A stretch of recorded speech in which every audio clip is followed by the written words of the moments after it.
Like this, right? Yep. The blue light means it's running, and whenever you're ready, you can just press that button right there, and it should turn off. How about you give a brief introduction and get started? If you need any assistance, I'll be on standby. Thank you, Michelle. My name is a new Lerner. I've been working at the tower for the past 5 years in the storage units, getting close and personal with some of the more dangerous objects and creatures under possession by the wizard. Due to a rather nasty injury, I had to be moved out. But thanks to my track record of good work there, it was determined that I would not be fired, but instead transferred into the research division under the supervision of the researcher Michelle Oswine. I'm here to help her continue the work of transferring written statements into an audio format. This, to my knowledge, is for 3 reasons. The first is so that the tower can more efficiently transfer statements to other locations. It takes up less space for an audio recording, and it's easier to copy down than paper, which must be written by hand. For the second reason, not everybody who is employed here at the tower and at any of our sister locations can read, and that this is one of the steps that we can take to ensure workers' safety in the case that they have to interact with said artifacts. As for the final reason, well, some of the written statements, when spoken aloud, seem to be charged with various types of energy. Ms. Oswine is the primary researcher on this topic, and from what she has told me, her current experiment is based on figuring out what is it that actually imbues these statements with energy. The reaction to the energy seems to be tailored to each unique statement, from catching on fire to words simply disappearing off the piece of paper after being spoken aloud. There are plans of eventually putting this energy into actual practical use once we figure out how it works in the coming years, though I don't see it going that far. Despite the fact that the tower has revolutionized many features in life in Apeka and the surrounding world, much of the research to come out of the tower either amounts to nothing or is unusable except in extremely niche cases. Yeah. That's a good enough introduction, right, Michelle? Alright. Statement of Elizabeth Patrizia regarding a robed watcher. Statement number 4221603. Original statement given March 16th, 1422. Location of statement, the Apeka Woods. Audio recording by a new learner, assistant researcher at the tower. Statement begins. I was a ranger, well, at least until my recent resignation. I worked on the edge of the Apeka Woods, ensuring that no one was sneaking around, hurting others, or the wildlife. Most of my time was spent out in the woods alone, reducing fire risk, making sure that stupid kids would clean up their trash, and of course, helping maintain the anti-magic field that exists. It was extremely easy work, but also very isolating. Shifts would last months on end, and besides the occasional teenager and my friendship with the squirrels, I'd see no one. The day it happened began like any other. I woke up and started a cup of coffee on the campfire. While I was cooking, I packed up my camp and bundled it together, and after my coffee was finished and everything was bagged up, I put out the fire, added some gin to the coffee, and set out to work. My days began with checking the local area to ensure nobody without a permit was camping, and those with a permit respected the land. I saw a squirrel in the corner of my eye, and, well, I'd taken a fun habit, I think. I'd carry around various kinds of nuts to give to all the squirrels that I could see, and go on with my day. The squirrel I saw at that moment was a sort of a mute brown, with a large bushy tail. I gave that squirrel a walnut and began to walk away. As with most squirrels, it followed me for a bit, hoping that I'd give more. And as tempting as it was, I couldn't. I'd run out of nuts if I gave too many. Once I finished checking the local area, I'd head up the tall, white-colored spires to the crystals that ran the anti-magic field. The roof on each of them poking just above the trees were painted a vibrant red. The stairs to the top ran along the outside of the tower, and at the top of it, just under the roof, sat a large, semi-transparent purple crystal. The crystals are extremely important in that each of them are part of a field that stops magic from working by absorbing any of the magic energy in the area. While they have their own personal field, when used by each other, the fields attach to each other and become stronger. The field still has weaknesses, though.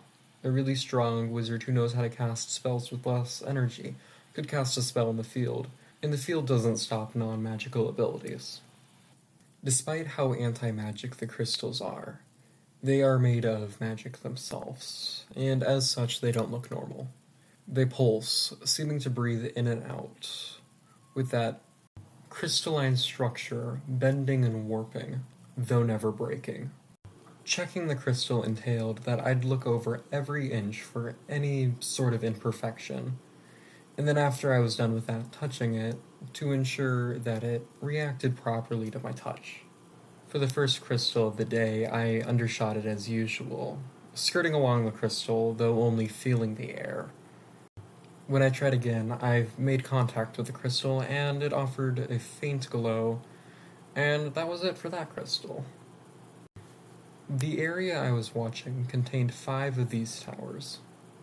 The first one, as I said, went over without a problem, and I camped right by the first spire, so I only saw 1 squirrel on my way there.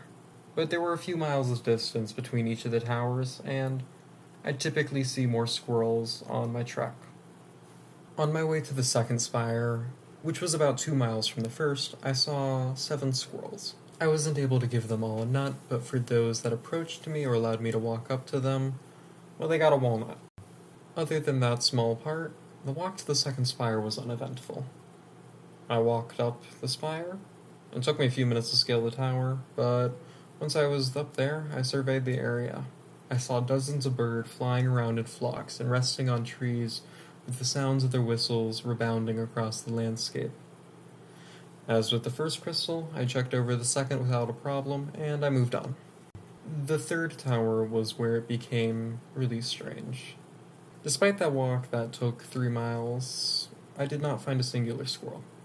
I'd hear them out in the background as leaves rustled and branches broke. They all seemed to sit out of view, just on the cusp of my vision. It was as though they were watching me, but didn't want to be seen. About halfway through, I paused my trip to the tower and explored, looking for at least 1 squirrel, only to find nothing but the lone birds on lower branches.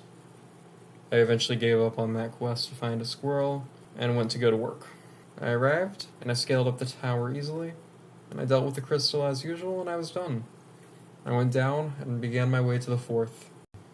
On my way to the 4th tower, I didn't see a single squirrel once again. I didn't even hear any of the subtle movements that an animal could make. Alongside this, I felt as though there were a pair of eyes behind me. Like there was a wolf stalking me right just out of view, but when I'd turn around there'd be nothing. I was on edge, and it was getting harder to ignore, but I'd committed to this job and the pay was good, so I moved on as best as I could. As I ascended the tower, the feeling of being watched became more extreme. It was as though I could feel the breath of a creature on the back of my neck. Every step I took up that structure, the closer the eyes came upon me. Step by step, I could feel myself begin to unwind, not truly taking in anything but the feeling. I stopped at a corner on the staircase almost instinctively, in case there was someone there. I peeked my head around the corner, to only see nothing. After this, I took to sprinting up the stairs 2 at a time, and step by step I eventually reached the top. And as I hit the landing, all of a sudden the feeling faded, and I was alone by myself in the world. I looked around the area surrounding the tower, only to hear that there were birds chirping. I could hear the distinct call of a warbler, but despite my vantage point up high touching the tops of the canopy, I still couldn't find any of the birds, or any squirrels for that matter. I found nothing besides the green expanse. So after a moment I moved on to the crystal. I looked into it, and nothing seemed wrong. All the correct edges of refraction connected at the correct areas, and it bent at the correct angles to the pulsing. I reached out to touch it, hoping for the proper response. And for just a moment it began to faintly glow a bit stronger. And then it shattered. There were no cracks forming across the surface showing it to break. It just exploded with tiny shards going everywhere. They passed through my clothes and tore into my flesh, ripping it to shreds. They embedded themselves into my head like a set of jewelry, and one small tiny shard went into my eye. and all of a sudden there was a void where there was once life. Overpowering that pain, of course, was the feeling of being watched coming back twofold, and it becoming blatantly obvious that there was something behind me. As I tried to force myself to turn around, I fell, and my hands and knees just hit the shard-covered ground. From the bottom of my throat, I felt a bile building, begin to rise, and just as the feeling started, it disappeared into a feeling of disgust as the coffee was flung from my throat onto the ground, and I saw the once unmarked spire become splattered with a darker gray liquid. Any sound made by the birds chirping had disappeared, and I was alone with the exception to the feeling of being watched. I eventually forced myself to rise, only to see a world devoid of color. The red roof, the green, and the brown of the woods, all sucked away and replaced with a canvas of ash.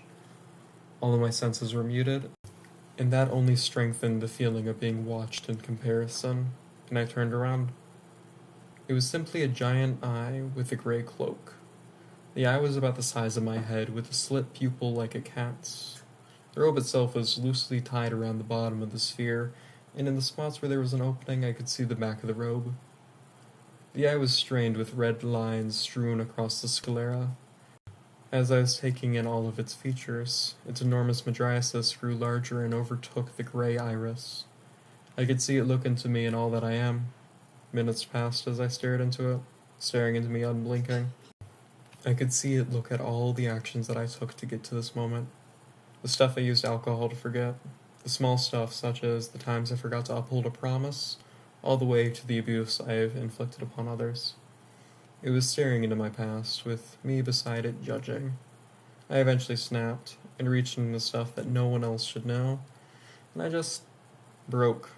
I charged at the thing and threw it off the tower. It never hit the ground. As soon as it was in the air, it vanished from existence, and the color returned into the world.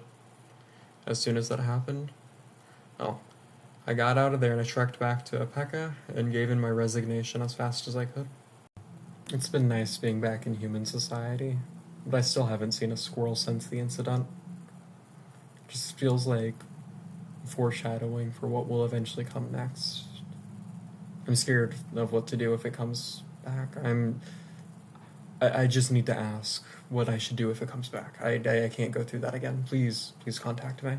Statement ends. Unfortunately, nobody was able to contact Miss Patrizia. When I reached out to her to check the validity of her statement, I had learned that she was unavailable due to the fact that she died. According to the watch, when it was discovered she was killed, every single light was broken and trained upon her lifeless corpse in the center of the room. As for reactions of energy when the statement was spoken aloud, when this statement was read aloud, the spaces between certain words seemed to increase.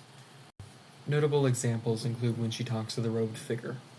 It's like the white space to the sides stretched and pushed the ink of the other words over. When the word mydriasis was spoken, the white space completely surrounded the word, moved. Lines above moved further up, and lines below moved further down, as with the sides. Still not sure what it means. Recording ends.